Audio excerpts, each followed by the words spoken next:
Hey folks, Wayne from Grandpa's Garage, the little garage that could. Welcome back.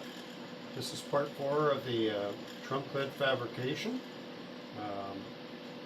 Started doing a little bit before I turned the camera on. Just it was going to be noisy and dusty and all that sort of thing. So I thought I'd bring it back when we're now starting to get some stuff in place and take you along for the journey on this one here.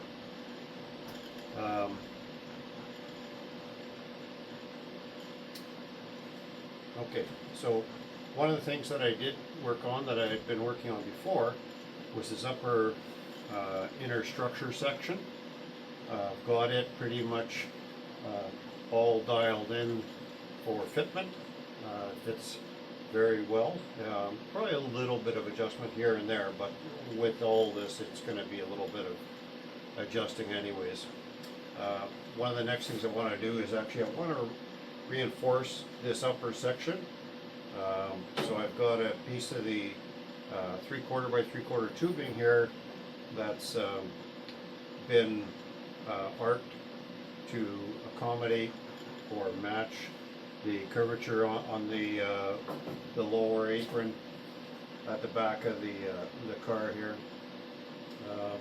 One of the things I have to do is just go along with my grinder and a cutting wheel and just slice ever so little off the panel itself just to get that thing fitting so I can get a nice solid weld the entire width all the way across. Won't be a solid weld, likely it'll just be a spotted in there, but several tacks, you know, like about every inch I would say.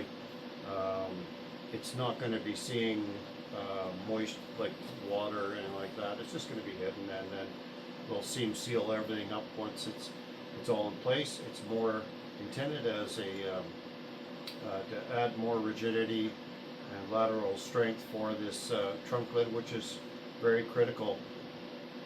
Now, one of the other things that I have to kind of play around with, we'll see how it goes. I want to get this upper section solid, then start doing the lower section, and between the two of them, get those two solid, things are lined up, and make sure that we've got the curvature here matching, and also that the when the panel or the trunk lid is opened or closed, there's no impingement on the latch area or anything like that.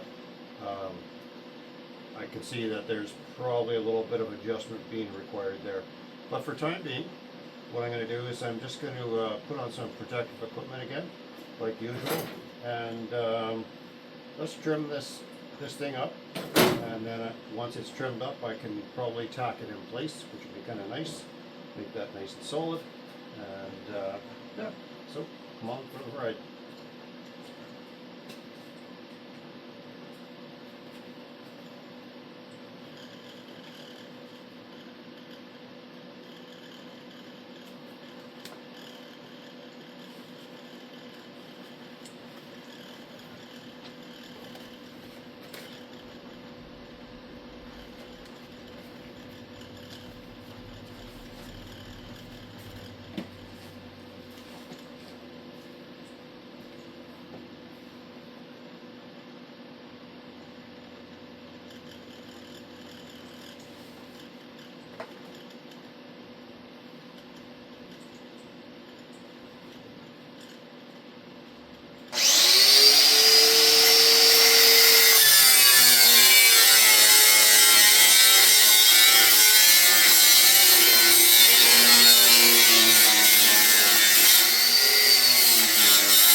time, and then we should be pretty much right on the mark. And I can tack the piece into place onto the side rails and start tacking it along there. And that's going to give me a lot of strength right in this area. Alright, a little bit more noise again.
just going to change out my wheel to the stripping wheel, which is a little bit better for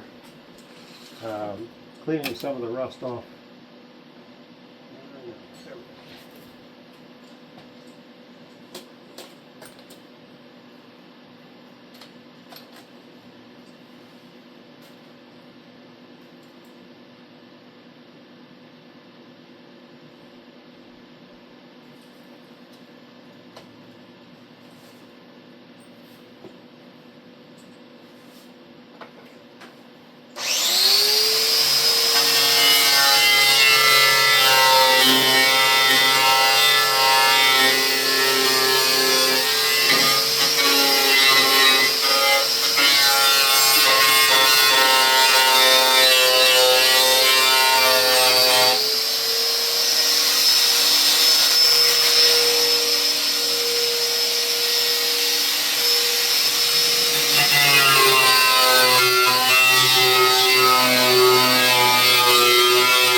I got a little bit of interference on the one side, so I'm just going to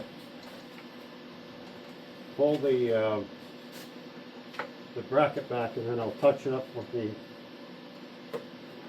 grinder.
Okay, that's much better.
Now, boy, I tell you, you can never have too many clamps.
We're pretty good now.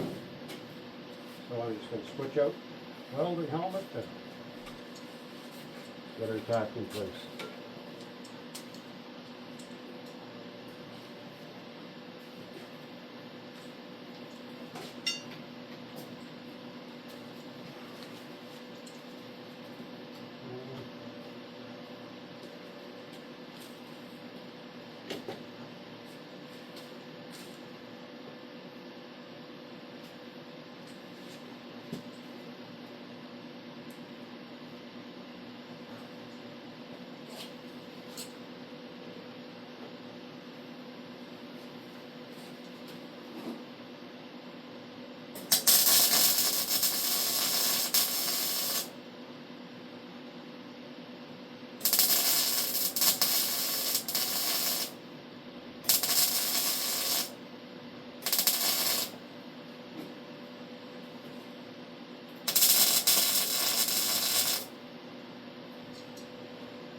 there we go.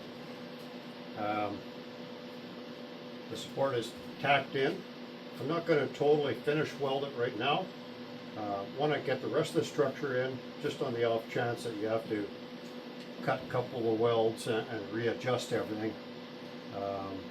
Because now I've got to go down to the bottom section, get that cleaned up and prepped up, and once I can start tacking that in, then that'll it'll kind of guide me on what way to go next. I think what I'm going to probably do is just